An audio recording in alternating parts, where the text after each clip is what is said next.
जय श्री हरि। बुराई के बदले भलाई। पंडित जयदेव एक बड़े अच्छे संत हुए। एक राजा उन पर बहुत भक्ति रखता और उनका सब प्रबंध अपनी तरफ से ही किया करता। वे ब्राह्मण देवता जयदेव त्यागी थे और ग्रस्त होते हुए भी मेरे को कुछ मिल जाए और कोई धन दे दे ऐसा चाहते नहीं थे। उनकी स्त्री भी बड़ी विलक्षण पतिव्रता थी, क्योंकि उनका विवाह भगवान ने करवाया था। वे विवाह करना नहीं चाहते थे। एक दिन की बात है, राजा ने उनको बहुत सा धन दिया, लाखों रुपए के रत्न दिए। उनको लेकर वे वहाँ से रवाना हुए और घर की तरफ चले। रास्ते में जंगल था। डाकुओं को इस बात का पता लग गया। उन्होंने जंगल में जयदेव को घेर लिया और उनके पास जो धन था वह सब छीन लिया। डाकुओं के मन में आया कि यह राजा का गुरु है, कहीं जीता रह जाए तो हमारे को पकड़वा देगा। अतः उन्होंने जयदेव के दोनों हाथ काट दिए, उनको एक सूखे हुए कुएं में गिरा दिया।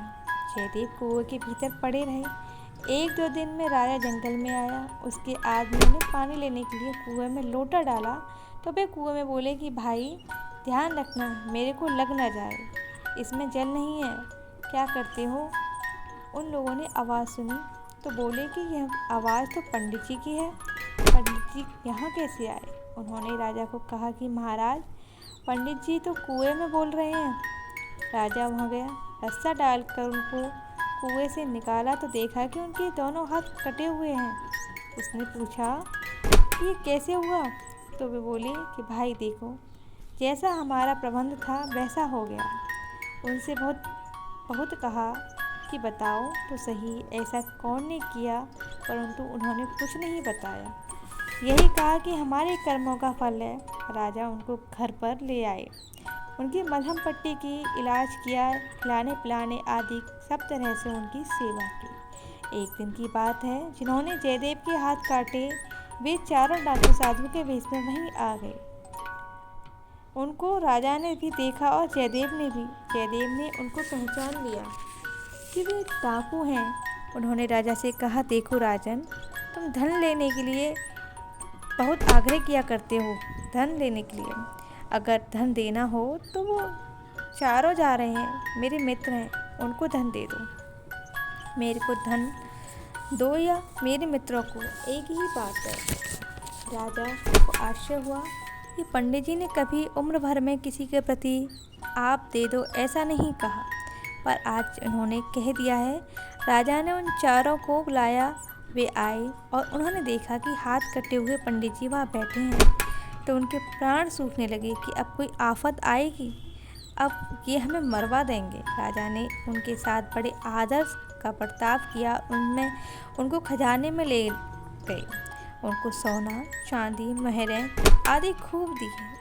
लेने में तो उन्होंने खूब धन ले लिया, पर पास में बोझ ज़्यादा हो गया। अब क्या करें, कैसे ले जाए। तो राजा ने वो अपने आदमियों से कहा कि इनको पहुंचा दो। धन को सवारी में रखा गया और सिपाहियों को साथ में भेज दिया। वे जा रहे थे, रास्ते में उन सिपाहियों में जो बड़ा अफसर था उसके मन में आया कि पंडित जी किसी को कभी देने के लिए नहीं कहते थे और आज देने के लिए कह दिया, तो बात क्या है। उसने उनसे पूछा कि महाराज, आप बताओ कि अपने पंडित जी का क्या उपकार किया, पंडित जी के साथ ऐसा क्या संबंध है। आज हमने पंडित जी के स्वभाव से विरुद्ध बात देखी है।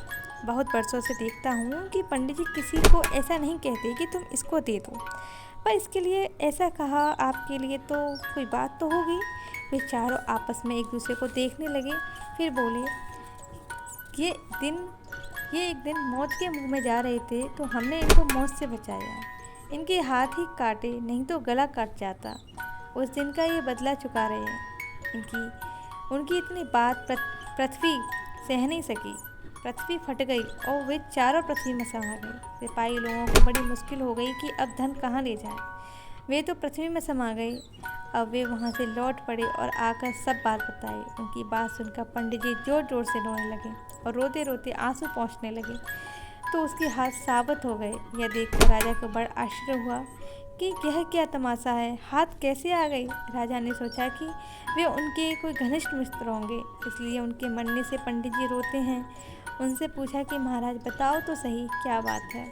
हमारे को तो आप उपदेश देते हैं कि शोक नहीं करना चाहिए, चिंता नहीं करनी चाहिए, फिर मित्रों का नाश होने से आप क्यों रोते हैं, शोक क्यों करते हैं।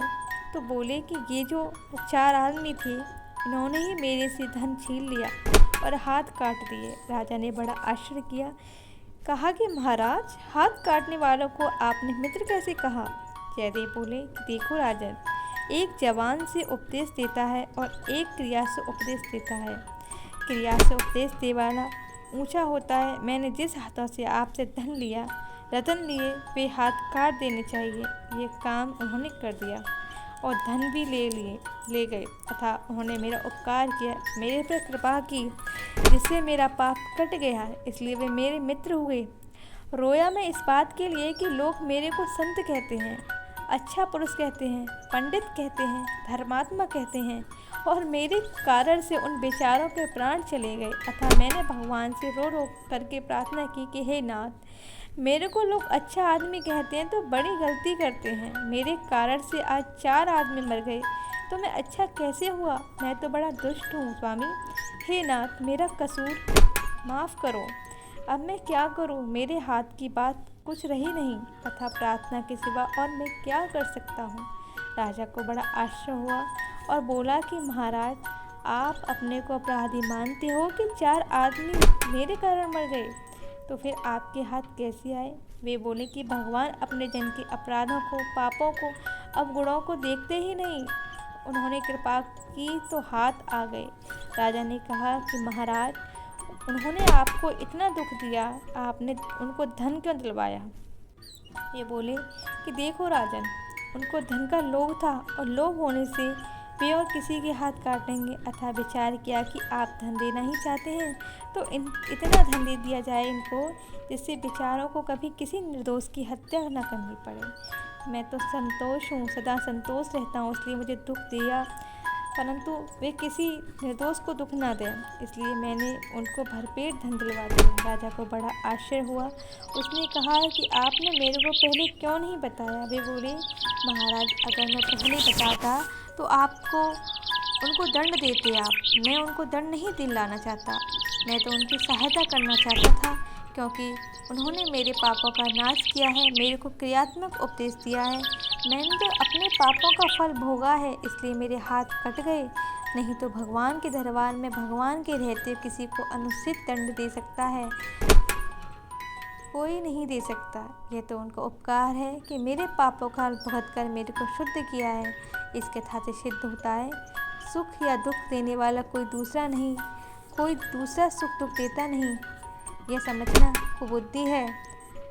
दुख तो हमारे प्रबंध से मिलता है, पर इसमें कोई निमित्त बन जाता है तो उस पर दया करनी चाहिए कि बेचारा मुफ्त में ही पाप का भागी बन गया।